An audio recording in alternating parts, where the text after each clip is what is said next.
जी हाँ, hello friend, good morning and welcome back to Bright Career Academy online platform. Bright Career Academy के online platform पे आप सभी का स्वागत है। आई होप आप सभी अच्छे होंगे, स्टडी भी आप लोगों की अच्छी से चल रही होगी। इसके पहले हम लोगों ने 9th क्लास का 2 लेसन हम लोग कवर कर लिया है। आज हम लोग क्लास 9th के ज्योग्राफी का तीसरा लेसन, जिसमें हम लोगों को ड्रेनेज सिस्टम के बारे में पढ़ना है। तो आज हम लोग इस लेसन के बारे में स्टडी करेंगे। तो इस लेसन में हम लोग पढ़ेंगे ड्रेनेज सिस्टम। ड्रेनेज क्या होता है? जैसे आप नॉर्मली आप लोग अपने डेली लाइफ में सुनते हैं ड्रेनेज, एक्चुअली नाली वाली जो पानी वगैरह जो लेकर के जाती है नालियाँ, उसको भी ड्रेनेज कहा जाता है। तो ड्रेनेज सिस्टम क्या होता है? ड्रेनेज एक्चुअली जो पानी जो होती है, बारिश का पानी जो होता है, जितना जो बारिश का पानी, बरसात का पानी जिन रास्तों से होकर के गुजरता है, उसे हम लोग ड्रेनेज कहते हैं। और रिवर जो होती है वो एक ऑलरेडी वो एक ड्रेनेज ही है। अब सभी जो है रिवर जो होती है वो एक ड्रेनेज सिस्टम बनाती है। और रिवर, एक कोई रिवर जितने एरिया का पानी को लेकर के जाती है, ठीक है, तो उस पूरे एरिया को हम लोग रिवर बेसिन या ड्रेनेज बेसिन भी कहते हैं। यानी जो एक सिंगल रिवर के द्वारा, ये जो एक सिंगल रिवर है, इस रिवर के द्वारा जिस एरिया का पानी कलेक्ट किया जाता है, यानी जितने एरिया का पानी उस रिवर के द्वारा बहा कर ले जाया जाता है, उसे हम लोग जो है उस रिवर का ड्रेनेज सिस्टम कहते हैं। जैसे कि आप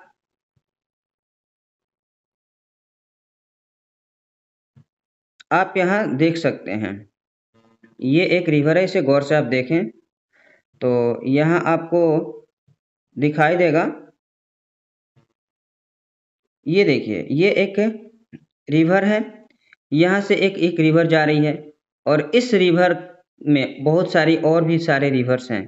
तो ये सारे रिवर्स मिल करके इस बड़ी वाली रिवर जो देख रहे हैं ये, और इस रिवर के साथ ये वाली जो रिवर है बीच की, जो बड़ी वाली रिवर, और इसकी जो जितनी भी ट्रिब्यूटरीज हैं, ये सारी ट्रिब्यूटरीज जितने इलाके का, ये पूरे इलाके का पानी को लेकर के जा रहे हैं। तो ये इस बड़ी वाली रिवर का रिवर सिस्टम या इस बड़ी वाली रिवर का रिवर बेसिन कहलाएगा। यानी कि एक रिवर के द्वारा, किसी एक रिवर के द्वारा जितने भी एरिया का पानी जो है उस रिवर के द्वारा बहा कर ले जाया जाता है, उस रिवर का हम लोग रिवर बेसिन या ड्रेनेज बेसिन कहते हैं। तो आप समझ गए होंगे कि एक रिवर का जो होता है वो ड्रेनेज बेसिन क्या होता है। आपको हम इस इमेज में दिखाते हैं। जैसे मान लीजिए यह एक रिवर गंगा है, यहाँ आप देख सकते हैं, ये हमारी रिवर गंगा है, ये रिवर गंगा है। और इस गंगा रिवर के द्वारा, गंगा रिवर और इसकी जितनी भी ट्रिब्यूटरीज है, कोसी है, गंडक है, फिर घाघरा भी है, सॉरी, ये गंगा है, ये घाघरा है, इसमें आकर के मिलती है। तो अब इस रिवर के द्वारा, इस गंगा रिवर के द्वारा, ये जो गंगा रिवर है, जो यहाँ से आपको ये जो गंगा रिवर है, जैसे आप देख रहे हैं, ये इस गंगा रिवर के द्वारा, ये जो गंगा रिवर है, इस गंगा रिवर और इसकी जितनी भी ट्रिब्यूटरीज हैं, जैसे कोसी है, गंडक है, घाघरा है, उसके बाद से यमुना है, उसके बाद इधर से ये चंबल जो है, जो यमुना में आकर के मिलती है, यहाँ सोन है।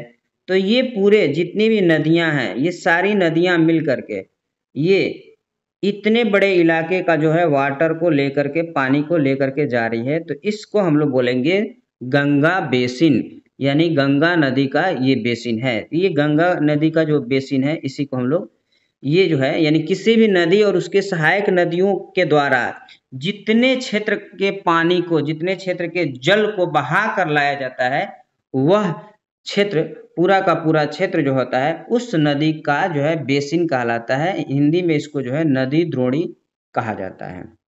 आई होप आप समझ गए होंगे।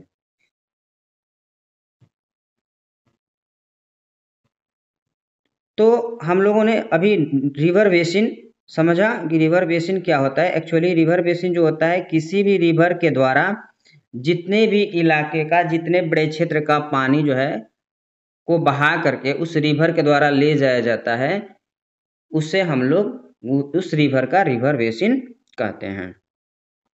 उसके बाद से अब एक होता है जो है वाटर डिवाइड। वाटर डिवाइड क्या होता है? जैसे मान लो जो दो नदियां हैं और दोनों नदियों का अपना रिवर बेसिन है या रिवर ड्रेनेज सिस्टम है, और रिवर बेसिन के बीच में दो नदियां हैं, दोनों नदियां अपना अपना जो है लेकर के जा रही है, और बीच में कोई ऐसा उच्च भूमि हो, ऊंचा भूभाग हो, जो उस दोनों ड्रेनेज सिस्टम को एक दूसरे से अलग कर देता हो, उसी को हम लोग बोलते हैं वाटर डिवाइड। आपको इस फिगर में ये अच्छा से समझ में आएगा। आप ये देख रहे हैं, ये जो इलाका है, ये जो इलाका है, इसे जो है ये जो है दिल्ली का इलाका है, ठीक है। इसको हाईलैंड, दिल्ली हाईलैंड भी कहा जाता है। आप यहाँ गौर से देखिएगा तो एक रिवर सिस्टम इधर गंगा का है बेसिन, और एक इधर इंडस का बेसिन है, यानी सिंधु नदी का। और दोनों ही रिवर बेसिन को कौन डिवाइड कर रहा है, कौन अलग कर रहा है? तो जो है सेंट्रल हाईलैंड, जो दिल्ली का हाईलैंड है, वो अलग कर रहा है। तो यहाँ पर यह एक वाटर डिवाइडेड का काम करेगा, ये जो होगा वाटर डिवाइड का काम करेगा। अब समझ गए होंगे। तो वाटर डिवाइड क्या होता है? एक्चुअली जो होता है, एक हाईलैंड होता है जो दो रिवर बेसिन को क्या करता है, एक दूसरे से अलग करता है। यहाँ इस आप डायग्राम में देखिए, यहाँ पर एक रिवर बेसिन यहाँ पर है और दूसरा रिवर बेसिन यहाँ पर है, और दोनों ही रिवर बेसिन को अलग जो कर रहा है वह एक यहाँ पर ये हाईलैंड है जो ये इसको अलग कर रहा है। तो इस हाईलैंड को ही हम लोग वाटर डिवाइड कहते हैं। आई होप आप सबको समझ में आ गया होगा। चलिए नेक्स्ट जो होता है ड्रेनेज सिस्टम। अब इंडिया का जो ड्रेनेज सिस्टम है उसके बारे में पढ़ना है। The drainage system of India are mainly controlled by the broad relief features of subcontinent. Accordingly the Indian rivers are divided into two major groups. India के जो रिवर हैं, रिवर सिस्टम है, उस पूरे रिवर्स को हम लोग mainly दो ग्रुप में डिवाइड कर देते हैं, ठीक है। पहला जो ग्रुप होता है उसे हम लोग बोलते हैं Himalayan regions river, Himalayan rivers, और दूसरा जो होता है पेनिनसुलर रिवर्स के नाम से जाना जाता है। आपको यहाँ हम इसको दिखाते हैं, आपको यहाँ इसको आप चलिए पहले इसमें हम इस फिगर के द्वारा आपको हम दिखा देते हैं कि किसको कौन से रिवर के अंतर्गत रखा जाता है। ये आप फिगर मैप देख रहे हैं, यहाँ पर आप देखिए कि ये जो पूरा इधर की जो नदियां हैं, ये जो पूरी नदियां हैं, ये सारी की सारी नदियां हिमालयन रीजन की नदियां कहलाती हैं, बिकॉज यहाँ पर हमारा हिमालय है और ये सारी नदियां हिमालय से निकल रही है। आप देखिएगा यहाँ पर सबसे पहले इंडस निकलती है, फिर इंडस के बाद से है झेलम है, चिनाब है, रावी है, ब्यास है, फिर सतलज है। ये इधर 5 नदियां, ये सभी नदियां हिमालयी क्षेत्र से निकलती है, हिमालय के पर्वतीय क्षेत्र से निकलती है। उसके बाद से यहाँ पर सबसे पश्चिम से यमुना निकलती है, फिर उसके बाद गंगा है, और फिर इधर आप देखिएगा घाघरा है, गंडक है, कोसी है, बागमती है, पुनपुन है। ये सारी नदियां इधर यहाँ से इधर की ये सारी नदियों को हम लोग जो है हिमालयन रीजन की नदी रिवर्स बोलते हैं। इसी में आप देख रहे होंगे, इसी रीजन में आप देख रहे होंगे यहाँ पर ये चंबल है, बेतवा है, ये चंबल है, ये बेतवा है, उसके बाद से सोन है, यहाँ पर ये केन, सोन, ये जो है इसी में आकर के मिलती है यमुना में। तो ये सारी नदियाँ, उसके बाद से आप यहाँ पर देख रहे होंगे, थोड़ा सा इसको हम ऊपर और स्लाइड कर लेते हैं, तो आप यहाँ देखिए। चलिए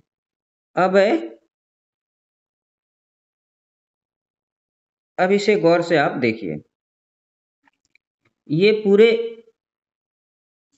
ये जो पूरा है, ये नदियां हैं, ये चंबल है, बेतवा है, फिर यहाँ पर सोन है, ये के नदी इसी में आकर के मिल जाती है।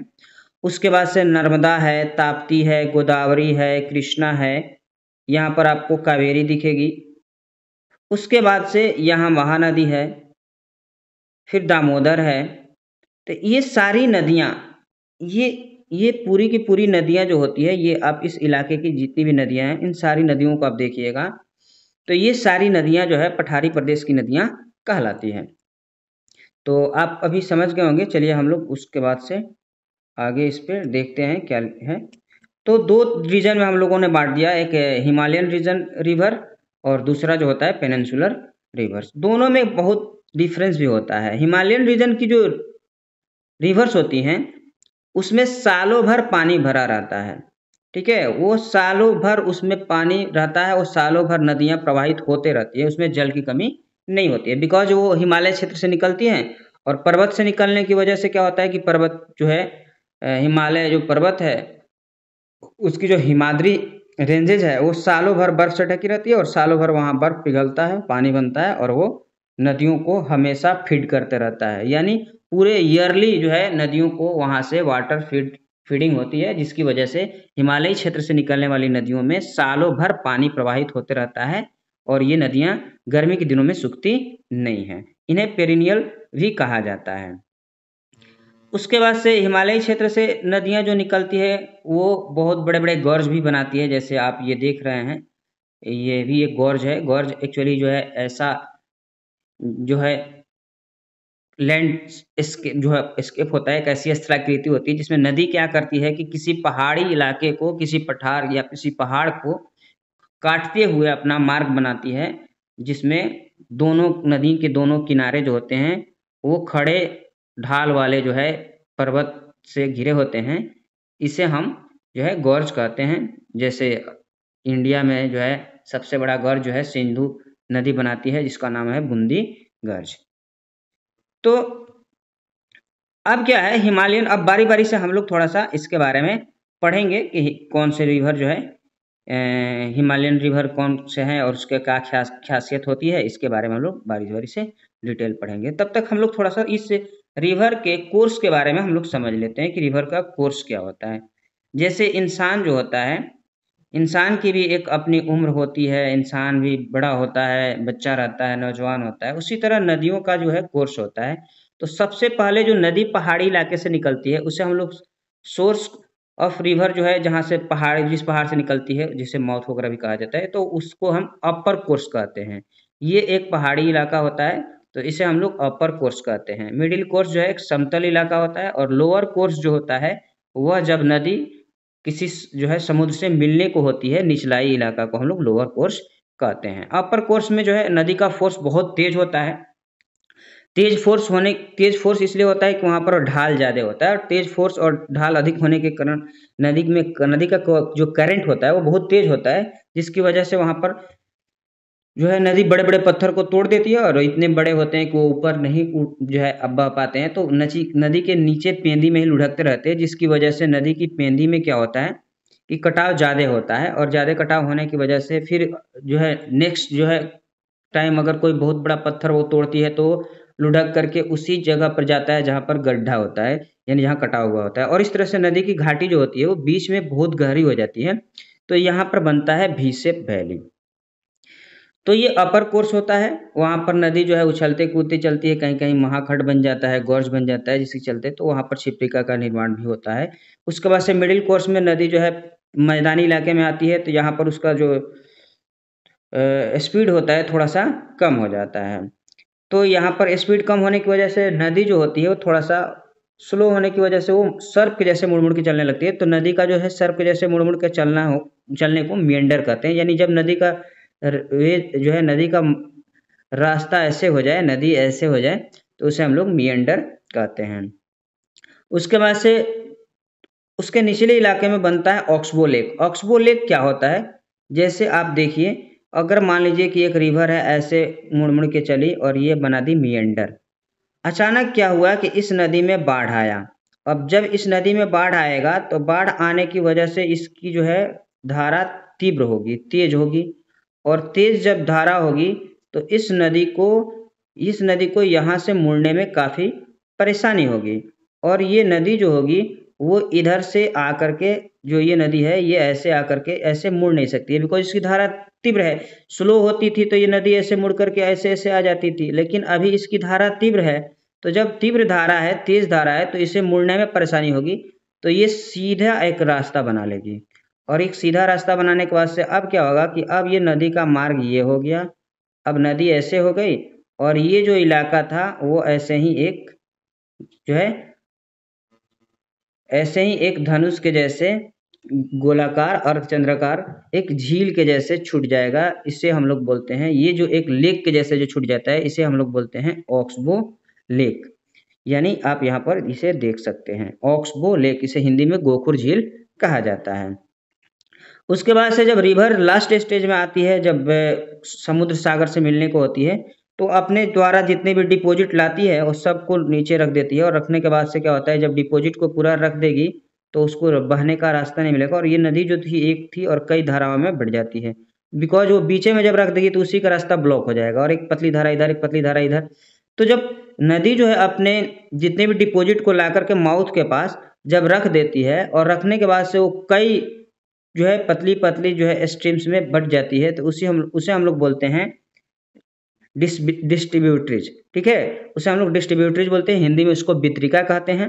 और जो डिपॉजिट को रखने के बाद से जब डिपॉजिट रखेगी और एक धारा इधर से एक धारा इधर से बहेगी, उसके बाद से बीच में जो है कुछ त्रिभुजाकार जो है टीला बन जाता है, जिसको हम लोग डेल्टा बोलते हैं। यहाँ पर आप देख सकते हैं। और जो है गंगा नदी का जो डेल्टा है वो सबसे बड़ा डेल्टा है, सुंदरबन डेल्टा, जिसे आप नाम सुने होंगे। तो अब जो है हम लोग देखते हैं, अब जो है हम लोग बारी बारी से पढ़ेंगे हिमालयन रीजन की रिवर्स में क्या खासियत होती है। तो चलिए हम लोग शुरू करते हैं। The major Himalayan rivers are Indus. Major Himalayan river में सबसे मेजर जो है बड़ी बड़ी नदियां हैं वो इंडस है, गंगा है, ब्रह्मपुत्रा। नहीं, हिमालय क्षेत्र से निकलने वाली नदियों में तीन जो है बड़ी नदियां जो है वो तीन बड़ी नदियां जो है वो आपको सिंधु, गंगा और ब्रह्मपुत्रा है। आप यहाँ पर देख सकते हैं सबसे बड़ी नदी हिमालय क्षेत्र से निकलने वाली जो नदियों में इंडस है, सबसे बड़ी नदी इंडस, गंगा और ब्रह्मपुत्रा। इसमें सबसे बड़ी है गंगा। तो ये बड़ी नदियां हैं। तो this rivers are long and are joined by many large and important tributaries. ये नदियां जो होती है वो बड़ी लंबी नदियां होती है और इनके साथ बहुत सारी ट्रिब्यूटरीज भी होती है। तो इस रिवर अलोंग इट्स ट्रिब्यूटरीज में कॉल्ड रिवर सिस्टम। अब रिवर सिस्टम क्या होता है, तो कोई भी रिवर उसके ट्रिब्यूटरीज के साथ जो है उस रिवर और प्लस उसकी जो ट्रिब्यूटरीज होती है तो उस सबको मिला दिया जाता है, तो एक सिस्टम बनता है। उसी को हम लोग जो है रिवर सिस्टम कहते हैं। आपको ये चीज यहाँ पर समझ में आ जाएगी। आप देखिए यहाँ पर आप देख सकते हैं, यह एक रिवर है जिसका नाम है इंडस। यह एक रिवर है जिसका नाम है इंडस यानी सिंधु। इसके बाद से इसकी जो जितनी भी ट्रिब्यूटरीज है, इसकी ट्रिब्यूटरीज है कुछ, ये है झेलम, ये झेलम है, ये है चिनाब, ये है रावी और ये ब्यास और ये है सतलज। ये रिवर, ये मेन रिवर जो है ये इंडस और इसकी ये जो ट्रिब्यूटरीज है ये सब मिला करके इस एक सिस्टम बनाते हैं जिसको हम लोग बोलते हैं इस रिवर सिस्टम। ये सिंधु का अपना रिवर सिस्टम है, इंडस का। उसी तरह अगर हम यहाँ पर गंगा को देखते हैं तो ये है रिवर गंगा। और उसके बाद से इसकी जो ट्रिब्यूटरीज है ये है यमुना, इसकी ट्रिब्यूटरी है, ये रिवर यमुना इसकी ट्रिब्यूटरी है। उसके बाद से इधर आप देख रहे होंगे घाघरा है, गंडक है, कोसी है, उसके बाद से सतकोसी है, बागमती, पुनपुन, ये सब नदियां हैं। उसके बाद से इधर ये चंबल है, बेतवा है, सोन है। ये सारी नदियां यानी गंगा और इसकी जितनी भी ये ट्रिब्यूटरीज थी ये सब मिला करके एक सिस्टम बनाएंगे जिसको हम लोग गंगा रिवर सिस्टम कहेंगे। यानी इस नदी का जो है नदी का प्रवाह तंत्र, हिंदी में इसको जो है प्रवाह तंत्र या अपवाह तंत्र कहा जाता है। तो रिवर सिस्टम आप समझ गए होंगे। अब हम लोग चलते हैं तो इंडस रिवर सिस्टम। अब बाकी जो है जितनी भी नदियां हैं सबकी अपनी जो है अलग अलग रिवर सिस्टम होता है। तो पहले इंडस रिवर सिस्टम में जो है यहाँ पर देखना है। तो इंडस रिवर सिस्टम जो होती है, इसमें इंडस रिवर जो होती है वो मानसरोवर के पास से निकलती है, जैसे कि आप यहाँ से देख रहे हैं। ये मानसरोवर के पास से निकलती है और मानसरोवर के पास से निकलने के बाद ऐसे बहते हुए ये कश्मीर होते हुए पाकिस्तान में चली जाती है और इस नदी का जो है अधिकांश भाग जो है पाकिस्तान में ही प्रवाहित होता है।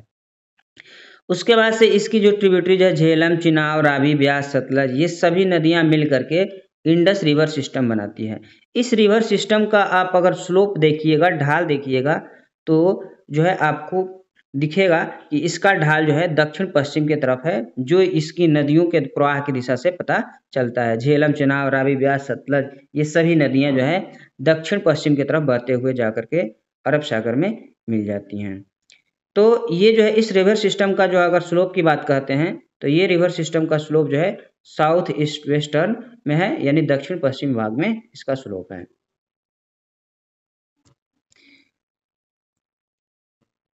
तो इसकी जो ट्रिब्यूटरीज है, मेन ट्रिब्यूटरी है झेलम, चिनाब, रावी, ब्यास और सतलज है। और झेलम, चिनाब, रावी, ब्यास, सतलज ये सब जा करके आपको सिंधु नदी में मिल जाती है इंडस में, और उसके बाद से इंडस जा करके आपको मिल जाती है अरब सागर में। तो ये इसका अब जो है रिवर सिस्टम है। दूसरा जो होता है, दूसरा जो रिवर सिस्टम है वो है Ganga river system. Ganga river system ये जो आप देख रहे हैं, तो गंगा रिवर सिस्टम में हमने आपको थोड़ा सा अभी बताया, तो ये है गंगा रिवर सिस्टम।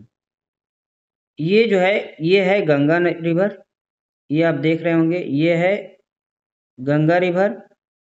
उसके बाद से ये गंगा रिवर जो गंगा गंगोत्री से निकलती है, हिमालयी रीजन से निकलने वाली ये रिवर है। उसके बाद से इसमें पश्चिम की तरफ से आकर के मिलने वाली एक नदी यमुना है, और यमुना में चंबल आकर मिलती है, और चंबल में बहुत सारी नदियां जो है आकर के मिली हुई है। और ये बेतवा और चंबल दोनों यमुना में मिल करके, और तब यमुना इनको लेकर के गंगा नदी में मिल जाती है। उसके बाद से सोन एक नदी है जो डायरेक्ट जो है गंगा नदी में आकर के मिलती है, गंगा की सहायक नदी है जो पटना के आसपास में मिलती है। ये पठारी प्रदेश से निकलने वाली नदियां हैं, लेकिन ये गंगा में आकर के मिलती है। तो इसे जो है इस नदी को, उसके बाद से आप उत्तर की तरफ से देखिएगा, नॉर्थ की तरफ से जो है कोसी है, गंडक है, घाघरा है, ये सारी नदियां आकर के गंगा नदी में मिलती है, और ये जो है बनाती हैं एक गंगा का अपना रिवर सिस्टम। यानी गंगा में कोसी, गंडक, घाघरा ये सब नॉर्दर्न पार्ट यानी हिमालयन रीजन से निकल करके आने वाली नदियां हैं, और ये साउथ की तरफ से आकर मिलने वाली नदियों में है जो है आपका एक सोन नदी आकर के मिलती है। बाकी जो चंबल और बेतवा जो है ये यमुना में मिल करके आकर के तब प्रयागराज में यानी इलाहाबाद के आसपास में, इलाहाबाद में ये नदी जो है यमुना गंगा नदी से मिल जाती है। तो ये पूरा का पूरा जो रिवर सिस्टम है गंगा का, इसे हम लोग गंगा रिवर सिस्टम कहते हैं। स्लोप के बारे में जैसे कि आप इसको देख पा रहे होंगे, इसका स्लोप जो है पूरब की तरफ है, हालांकि ये हल्का दक्षिण की तरफ आता है, तो इसका दक्षिण पूर्व या पूरब की तरफ हम लोग इसको स्लोप को कह सकते हैं। तो दूसरा जो रिवर सिस्टम था, मेजर रिवर सिस्टम, वो गंगा है। गंगा आपको बता रहे हैं कि गंगोत्री से निकलती है, और गंगा जो होती है वो दो नदियों के, दो धाराओं के मिलने से बनी है। अलकनंदा जो है, और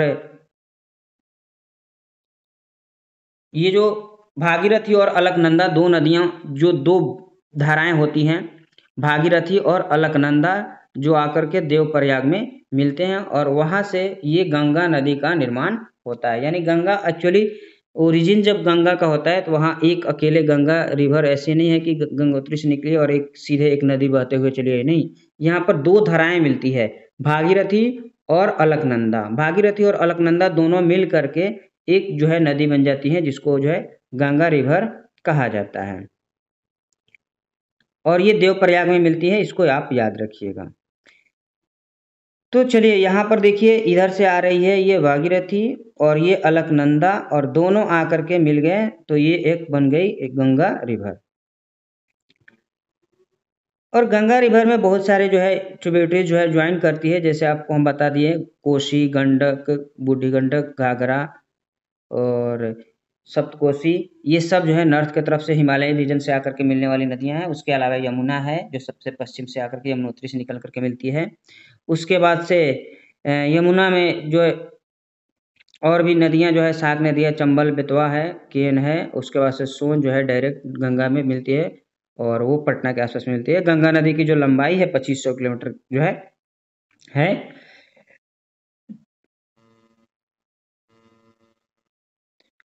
उसके बाद से हम लोग जो है, हालांकि गंगा का जो रिवर सिस्टम है उसको 3 पार्ट में डिवाइड किया जाता है, अपर गंगा, लोअर गंगा और मिडिल गंगा। तो उसके बाद से नेक्स्ट जो है रिवर सिस्टम है वो है ब्रह्मपुत्रा रिवर सिस्टम। ये ब्रह्मपुत्र रिवर सिस्टम जो होता है वो सबसे पूरब में आप देख सकते हैं, यहाँ पर ये ब्रह्मपुत्र रिवर है और ये ब्रह्मपुत्रा रिवर और उसकी जो ट्रिब्यूटरीज है, ये ब्रह्मपुत्रा रिवर है, ये भी आपको मानसरोवर के आसपास से निकलती है और यहाँ से ये तिब्बत होते हुए, इसका अधिकांश भाग तिब्बत में है और अरुणाचल प्रदेश में एंट्री करके ये भारत में आती है और भारत में आने के बाद से ये फिर पूरब पश्चिम की तरफ सीधे उल्टा हो जाती है। यानी ब्रह्मपुत्र मानसरोवर से निकलने के बाद से पूरब की तरफ जाती है और अरुणाचल प्रदेश में जब एंट्री होती है उसके बाद से असम में आने के बाद से ये पश्चिम की तरफ सीधे मुड़ जाती है। तो इसका स्लोप आप यहाँ पर देख रहे हैं, पश्चिम की तरफ है, वेस्टवर्ड है। तो इसकी प्रमुख सहायक नदियाँ हैं लोहित, मानस, स्वर्णश्री, मानस, लोहित और तीस्ता। तीस्ता ये आपको सिक्किम से आकर के इधर मिलती है। इसको लाइफ लाइन ऑफ सिक्किम भी कहा जाता है तीस्ता रिवर को। यानी स्वर्णश्री, लोहित, मानस और तीस्ता, ये सारी ये ब्रह्मपुत्र और इसकी सहायक ट्रिब्यूटरीज नदियां जो है स्वर्णश्री, लोहित, मानस और तीस्ता, ये मिल करके एक रिवर सिस्टम बनाते हैं जिसको हम लोग ब्रह्मपुत्रा रिवर सिस्टम के नाम से जानते हैं। तो आई होप आपको इतना समझ में आ गया होगा। तो रिवर सिस्टम में हम लोगों ने गंगा रिवर सिस्टम और उसके बाद से इंडस का रिवर सिस्टम और फिर हमने पढ़ा ब्रह्मपुत्रा रिवर सिस्टम। तो ये जो है हिमालयन, और ये जो है नामचा बारवा के पास से ही यू टर्न लेती है, जैसे आपको हम बता रहे थे कि ये नामचा बारवा है, यहाँ पर आकर के यू टर्न ले लेती है ऐसे, और यहाँ पे एक नामचा बारवा पहाड़ी है। तो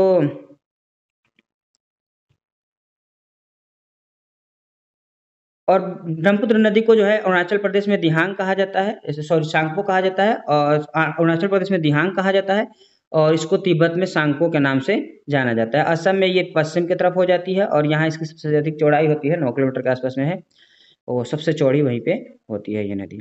तो ये हम लोगों ने पढ़ा नॉर्दर्न हिमालयन रीजन के बारे में हम लोगों ने पढ़ा, हिमालयन रिवर जो होती है, हिमालयन रिवर्स के बारे में हम लोगों ने पढ़ा। अब हमको पढ़ना है पेनिनसुलर रिवर्स।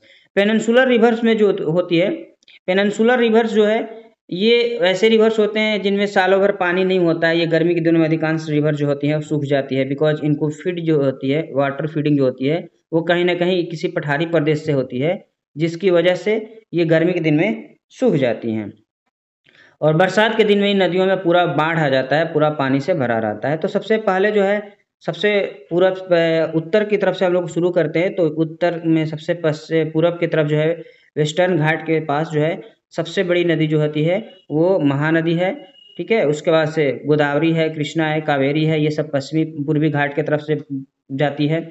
उसके बाद से पश्चिम की तरफ में जो है नर्मदा है, ताप्ती है, ये 2 नदियाँ जो है पश्चिमी घाट की तरफ से होकर के जाती है और अरब सागर में गिरती है। यानी अरब सागर में गिरने वाली नदियों में 2 नदियाँ हैं, नर्मदा और ताप्ती, और ये दोनों नदियाँ भ्रंश घाटी से होकर के गुजरती हैं। भ्रंश घाटी से होकर गुजरने वाली नदियों में एक और नदी है जिसको दामोदर कहा जाता है, जो पूरब में बंगाल की खाड़ी में गिरती है। एक्चुअली पश्चिम में 2 नदियाँ गिरती है, नर्मदा और ताप्ती, दोनों भ्रंश घाटियों से होकर के बनती है, यानी रेफ्ट वैली से होकर के बहने वाली नदी है। अब हम लोग जो है इन जो पेनिनसुलर रिवर्स हैं उन पेनिनसुलर रिवर्स में हम लोग बारी बारी से सारे रिवर्स के बारे में पढ़ेंगे। तो पहला जो रिवर है वो है नर्मदा बेसिन। नर्मदा जो होती है, the Narmada rivers in the Amarkantak hills in Madhya Pradesh, it flows towards west in rift valley. Narmada river जो होती है अमरकंटक के आसपास से निकलती है और ये पूरब पश्चिम की तरफ बहते हुए, रेफ्ट वैली से बहते हुए अरब सागर में जाकर के मिल जाती है। ये जो है ये नदी जो है जिन इलाके से होकर के आती है, यहाँ पर marble rocks near Jaipur, Narmada flows through deep gorge, ये बहुत गहरी जो है गॉर्ज बनाती है, and the Dhuandhar falls where the rivers plunging over step rocks are some of the notable ones. यहाँ पर इसी नदी पे, नर्मदा नदी पे धुआंधार जलप्रपात है जो काफी खूबसूरत है। उसके बाद से all tributaries of the Narmada are very short. Narmada नदी की जो जितनी भी ट्रिब्यूटरीज नदियाँ हैं वो बहुत छोटी छोटी जो है नदियाँ हैं, वो उनकी जो धाराएं होती है वो बहुत छोटी होती हैं। और ये सारी नदियाँ जो है नर्मदा नदी को जो है के राइट साइड से ही आकर के राइट एंगल पे मिलती हैं, यानी सीधे खड़े खड़े आकर के उसमें मिल जाती हैं। यानी जब छोटी नदी होती है तो वो सीधे आकर के मिल जाती है, और एक्चुअली छोटी छोटी नदियाँ जो होती है ट्रिब्यूटरी जो होती है वो राइट एंगल पे ही मिलती है। The Narmada basin covers parts of Madhya Pradesh and Gujarat. Narmada जो रिवर है वो मध्य प्रदेश और गुजरात का जो पार्ट है उसी से होकर के बहती है और इसी पार्ट को ये कवर करती है। दूसरी जो रिवर है पेनिनसुलर रीजन की वो है ताप्ती। ताप्ती रिवर, ये ताप्ती रिवर भी नर्मदा के पैरेलल, नर्मदा से दक्षिण में आपको दिखाते हैं यहाँ पर हम।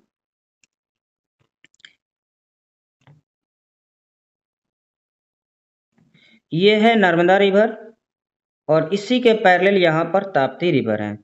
तो ये दोनों रिवर हैं, आप इसको। तो नेक्स्ट जो रिवर है वो है Tapti.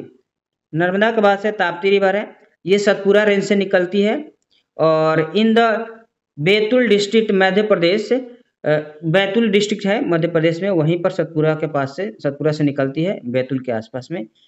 It also flow rift valley, ये भी एक रिफ्ट वैली से होकर गुजरती है और ये नर्मदा नदी के पैरेलल बहते हुए ये जाकर के अरब सागर में मिल जाती है।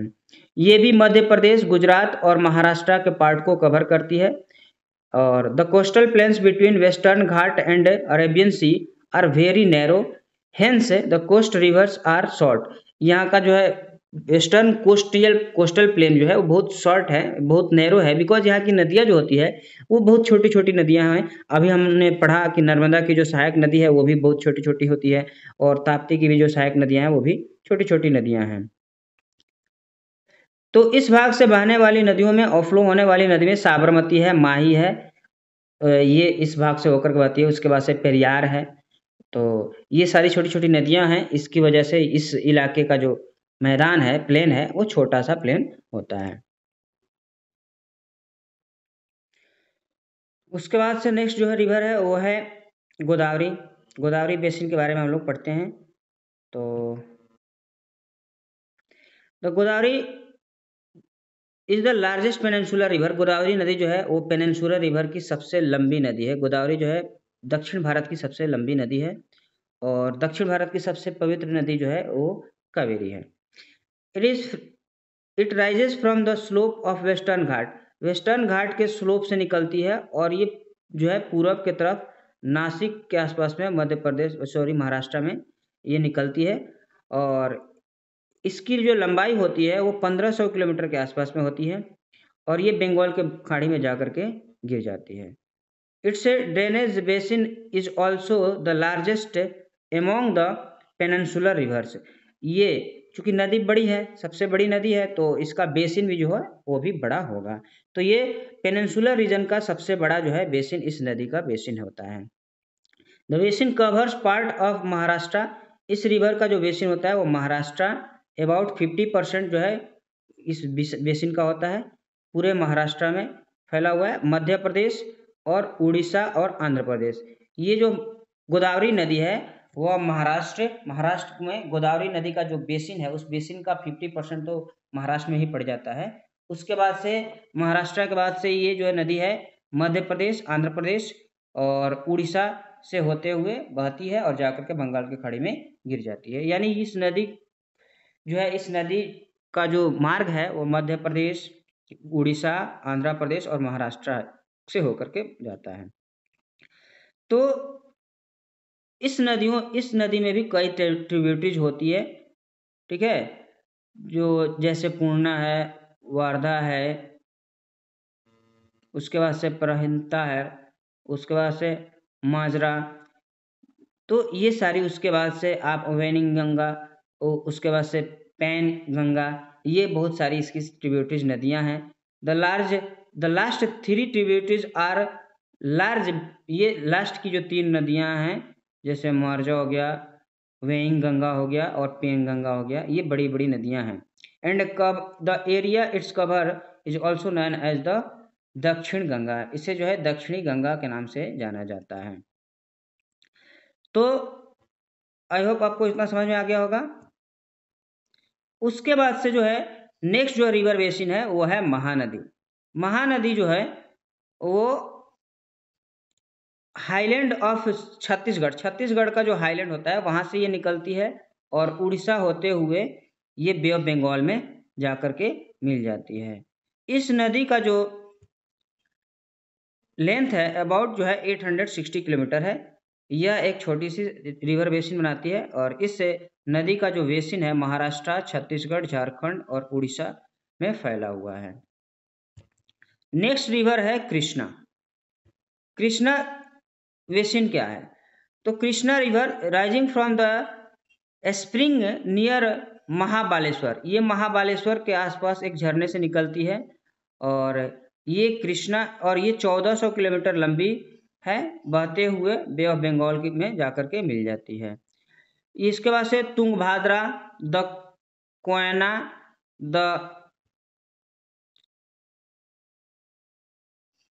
छत्रप्रभा, Ghataprabha, the Musi and the Bhima are some of its tributaries. इसकी इस नदियाँ के यानी कृष्णा नदी की कई ट्रिब्यूटरीज हैं जिनमें है मूसी, घाटप्रभा, तुंगप्रभा, कोयाना, भीमा, ये सब इसकी सहायक नदियां हैं।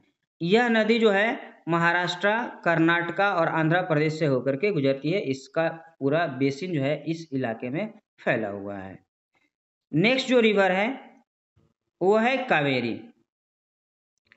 कावेरी नदी जो होती है वह ब्रह्मगिरी रेंज से निकलती है जो वेस्टर्न घाट के पास है, वेस्टर्न घाट में है और ये जो है बे ऑफ बंगाल में जाकर के मिल जाती है तमिलनाडु से होते हुए।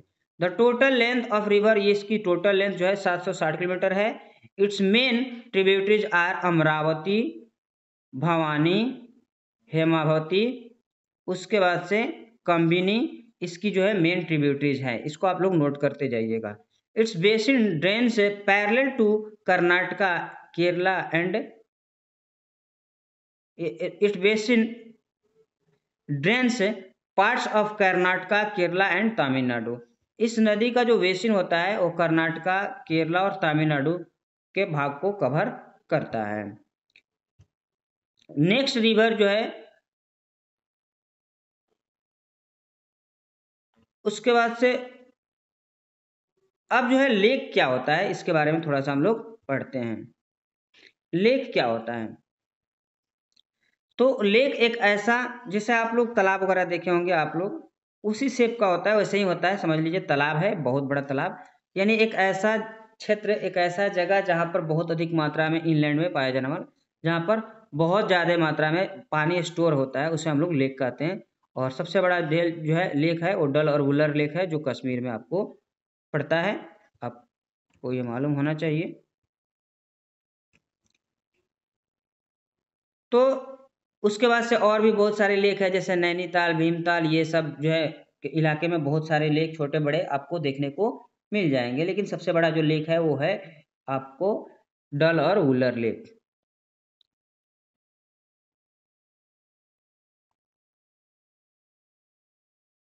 तो लेक के बारे में हम लोग अभी पढ़े, तो वो जो है फ्रेश वाटर लेक है। उसके बाद से हम लोग जो है कट ऑफ से बनता है नदियों के द्वारा, जो मेंढर का कट ऑफ हो जाता है उसके बाद से बनता है, तो वो ऑक्सबो लेक बनता है। उसके बाद से आप चिल्का लेक देखिएगा तो ये एक लैगून लेक है।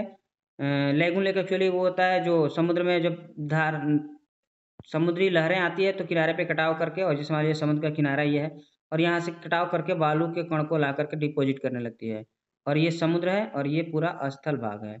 और धीरे धीरे कभी कभी ये पूरा कटा हुआ भाग रोधिका जिसको बोलते हैं बालू के दीवार को, और ये रोधिका दोनों तरफ से जा करके जुड़ जाता है और ये समुद्र का ही एक छोटा सा भाग समुद्र से अलग हो जाता है, तो इसी को हम लोग लैगून लेक बोलते हैं। तो चिल्का लेक जो है इसी तरह का एक लैगून लेक है।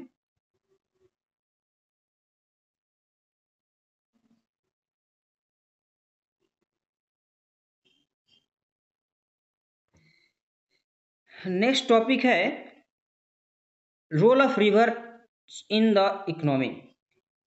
इन किसी भी देश की इकोनॉमी में रिवर्स का जो रोल होता है वो काफ़ी इम्पोर्टेंट होता है।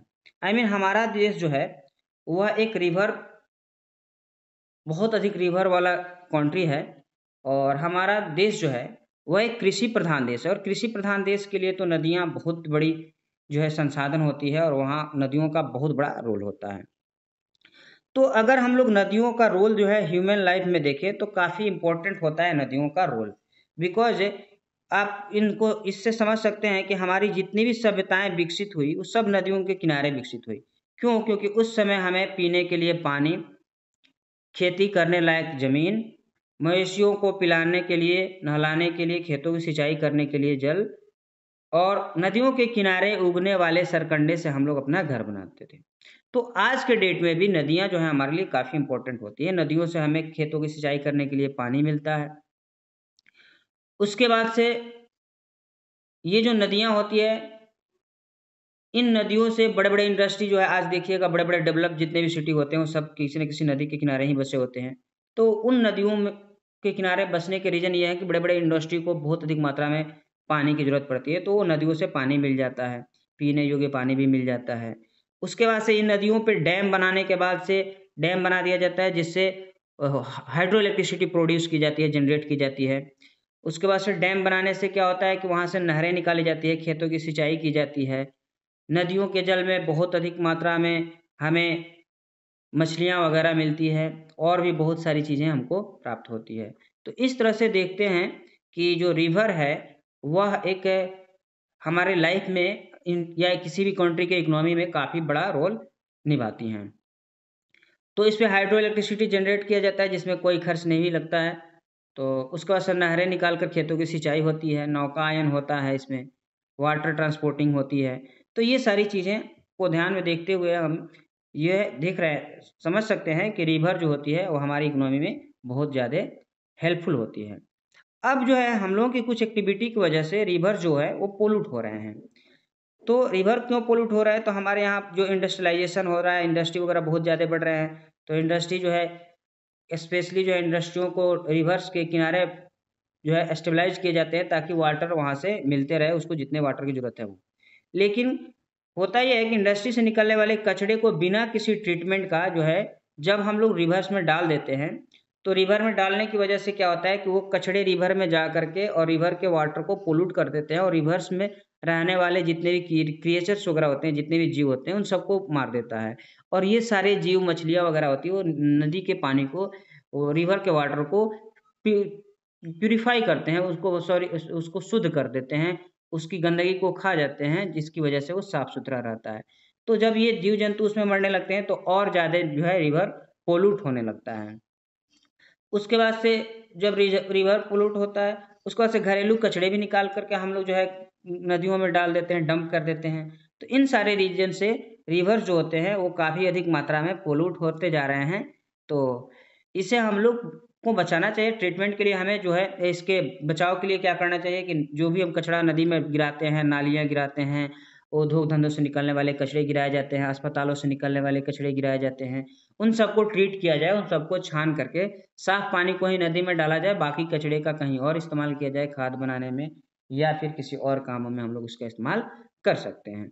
तो इस तरह से अगर हम लोग करते हैं तो रिवर पॉल्यूशन को, वाटर पॉल्यूशन को रोका जा सकता है। तो आज के क्लास में इतना ही। ये जो है हमारा drainage system third lesson NCERT का third lesson drainage system complete हो गया। तो अब फिर हम लोग ये इसका जो है अगले लेसन में अगले जो है वीडियोज़ में हम लोग अगले लेसन के साथ मिलेंगे और तब तक के लिए थैंक यू, धन्यवाद। और आप सभी से मेरा रिक्वेस्ट है कि आप सभी इस वीडियोज़ को जितना ज़्यादा से ज़्यादा हो सके उतना ज़्यादा शेयर करें ताकि इस वीडियोज़ के माध्यम से ज़्यादा बच्चे जो है इसका फ़ायदा उठा सकें और अपनी स्टडी को अच्छा से कर सकें। तो मिलते हैं हम लोग नेक्स्ट वीडियो में, तब तक के लिए थैंक यू, धन्यवाद।